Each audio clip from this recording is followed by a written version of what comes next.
Chi è entrato in automobile all'aeroporto Marco Polo di Venezia lo sa, accompagnare o andare a prendere un parente o un amico senza pagare equivale ad un'impresa sportiva di valore olimpionico nella categoria gare di velocità.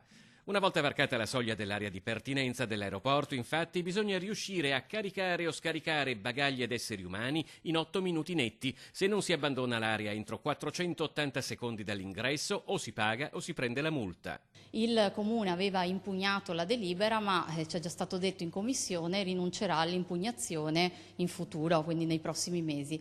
È evidente che raggiungere, il proprio carro, ad esempio quando si va ad accompagnare, a prendere un proprio carro all'aeroporto, è impossibile farlo, o comunque molto improbabile farlo entro 8 minuti, e di conseguenza si pagherà una sanzione in caso di sforamento. Per di più, con questa convenzione che voteranno oggi la maggioranza, sarà il Comune a dover sanzionare, quindi fino ad ora c'era l'ordinanza ma la sanzione non veniva applicata. D'ora in poi, proprio da oggi, verrete, mi dispiace, cittadini sanzionati proprio dal Comune di Venezia. Le multe vanno da 38 a 156 euro. Monica Sambo ricorda anche il grave problema di viabilità che affligge Tessera, dove il traffico ha raggiunto livelli tali da far manifestare i residenti occupando le strisce pedonali lungo la Triestina, da un lato la coda, poi in aeroporto la corsa. Chiederemo di aumentare almeno a 10 minuti la permanenza, il tragitto, ed inoltre di aumentare la sosta breve, quella di fronte agli arrivi, da 10 a 20 minuti, in modo tale che uno possa entrare al parcheggio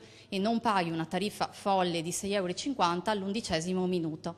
Quindi questo è quello che chiederemo. Ci è già stato detto che non ci sono margini di trattativa né con ENAC né con SAVE. Ovviamente per noi la delibera è assolutamente inaccettabile per tutti i nostri concittadini.